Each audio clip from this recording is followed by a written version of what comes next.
Hello दोस्तों, स्वागत है आप सभी का आज के वीडियो में।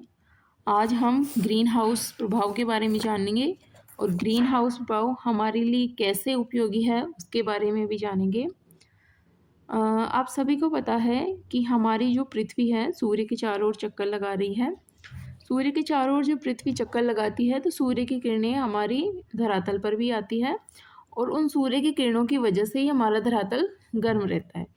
अब हम जानते हैं कि कैसे ये सारा जो प्रक्रिया है होती है, कैसे ग्रीन हाउस प्रभाव काम करता है। आप इमेज में देख रहे होंगे कि ये आपका सूर्य है, ये आपका सूर्य है और सूर्य से जो किरणें हैं हमारे धरातल पर आ रही है। ये किरणें आती हुई दिख रही होगी आपको, सूर्य से धरातल पर किरणें आती हुई दिख रही होगी आपको। ये अलग अलग डायरेक्शन से अलग अलग तरीके से आ रही है और आप देख भी रहे होंगे कि जैसे ही किरणें आ रही है तो वापस भी जा रही है। ये किरण आ रही है तो वापस भी जा रही है, वापस भी जा रही है। यानी कि धरातल पर सूर्य की किरणें आती है, हमारी पृथ्वी से टकरा करके वापस लौटती है। तो फिर हमारी पृथ्वी कैसे गर्म होती है? क्योंकि ये सूर्य की किरणें तो आ रही है, जा रही है। अगर ये आ रही है सूर्य की किरणें और ये वापस लौट रही है तो पृथ्वी कैसे गर्म होगी? उस प्रक्रिया को हम थोड़ा सा समझ लेते हैं और इसी पूरी प्रक्रिया को हम ग्रीन हाउस प्रभाव के नाम से जानते हैं।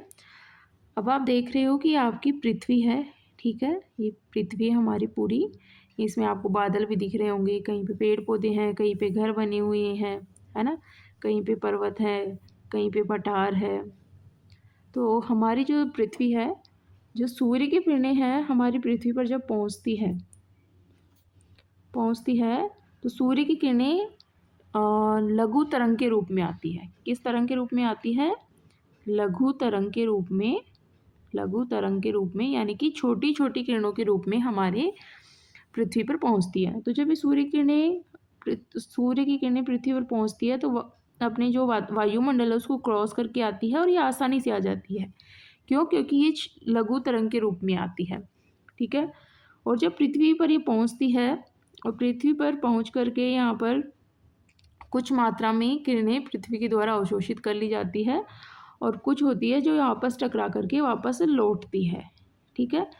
जब ये लौटती है, जब ये किरणें पृथ्वी से लौटती है, वापस जा रही होती है, तो ये दीर्घ तरंग का रूप ले लेती है। कैसा रूप ले लेती है? दीर्घ तरंग का रूप ले लेती है, ठीक है। दीर्घ तरंग का रूप ले लेती है और जिसकी वजह से ये हमारे वायुमंडल को क्रॉस करके आसानी से नहीं जा पाती है। साथ ही हमारा वायुमंडल जो होता है, यहाँ पर ग्रीन हाउस गैसें होती है। ग्रीन हाउस गैसें बहुत सारी हैं, जिनमें प्रमुख है आपके CO2, है ना।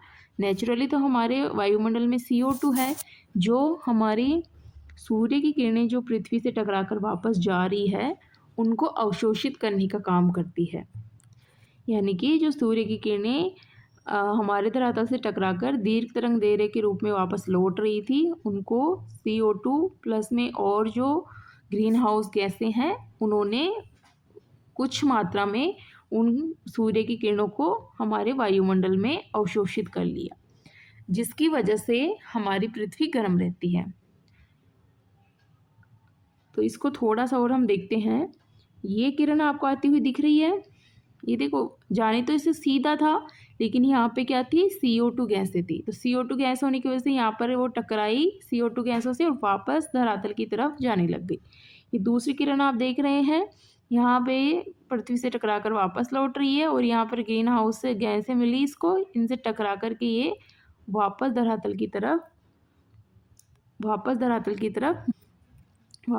की तरफ मुड़ जाती है और ये किरणें वापस धरातल पर जाएगी, धरातल पर टकरा करके वापस वायुमंडल की तरफ आएगी और फिर वापस धरातल की तरफ वायुमंडल से टकरा कर चली जाएंगी। तो इस तरीके से हमारा जो पूरा वायुमंडल है और हमारा जो धरातल है वो क्या रहता है? गर्म रहता है और हमारे रहने की अनुकूल परिस्थितियां हमें यहाँ पर मिल पाती हैं, जिसमें हम सर्वाइव आसानी से कर सकें। अब एक प्रश्न ये आता है कि ग्रीन हाउस प्रभाव कैसे काम करता है, ये तो हमने देख लिया। अब एक प्रश्न है, प्रश्न ये है कि अगर ग्रीन हाउस प्रभाव ना काम करे तो क्या होगा? तो सिंपल सी बात है, सूर्य से किरणें आएंगी हमारे धरातल पर, धरातल से टकरा करके वापस लौट जाएंगी, जिसकी वजह से हमारी अर्थ क्या हो जाएगी, बहुत ज़्यादा ठंडी हो जाएगी। और ठंडी हो जाएगी तो हम इसमें रह नहीं सकते हैं। इसीलिए ग्रीन हाउस प्रभाव हमारे लिए बहुत ज़्यादा महत्वपूर्ण है। तो आपने ग्रीन हाउस प्रभाव कैसे काम करता है इसके बारे में इस वीडियो में समझ लिया है। आप इसको एक दो बार और देखिए तो और क्लियर अच्छे से समझ में आ जाएगा आपको। और ऐसे ही वीडियोज़ और देखने के लिए चैनल को लाइक करिए, शेयर करिए, सब्सक्राइब करिए। Thank you.